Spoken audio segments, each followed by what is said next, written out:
আজ আমি নিয়ে এসেছি বাঙালির খুবই একটি প্রিয় এবং পছন্দের রেসিপি মোচার ঘন্ট। প্রথমে মোচাটা আমি নুন হলুদ দিয়ে ভালো করে সিদ্ধ করে নিয়েছি এবং হাত দিয়ে একটু ভালো করে মাখিয়ে নিচ্ছি। কড়াইয়ের মধ্যে সামান্য রিফাইন তেল দিয়ে দেব এবং নুন হলুদ দিয়ে মাখিয়ে রাখা চিংড়ি মাছগুলো হালকাভাবে একটু ভেজে নেব। ভাজা হয়ে এসেছে, এবার চিংড়ি মাছগুলো তুলে নেব। সেই কড়ায় হাফ কাপ সর্ষের তেল দেব, তাতে গোটা গরম মশলা আর একটা বড় সাইজের পেঁয়াজ কুচি দিয়ে হালকা একটু লাল করে নেব।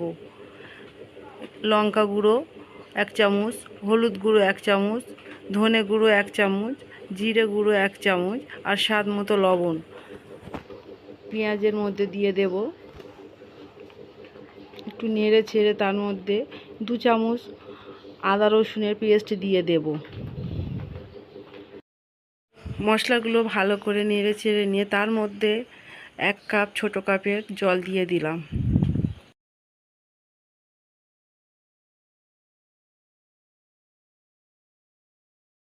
মশলাটা কষিয়ে নিয়ে একটা বড় সাইজের টমেটো কুচি এর মধ্যে দিয়ে দিলাম। এবারে মশলাটা খুব ভালোভাবে কষিয়ে নেব।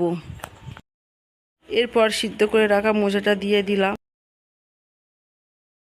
একটু নেড়ে চেড়ে নিয়ে তার মধ্যে লাল করে রাখা আলু আর চিংড়ি মাছটা দিয়ে দেব।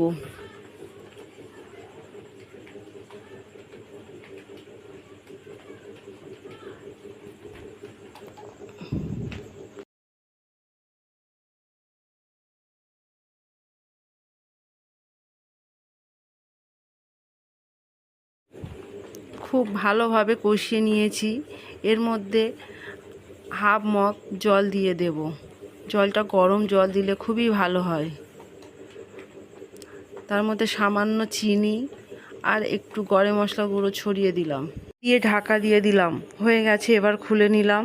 এবার উপর দিয়ে হাফ চামচ ঘি ছড়িয়ে দিলাম এবং সামান্য ধনেপাতা কুচি দিয়ে দিলাম। তৈরি আমার মোচার ঘন্ট রেসিপি। ভালো লাগলে লাইক, কমেন্ট এবং সাবস্ক্রাইব।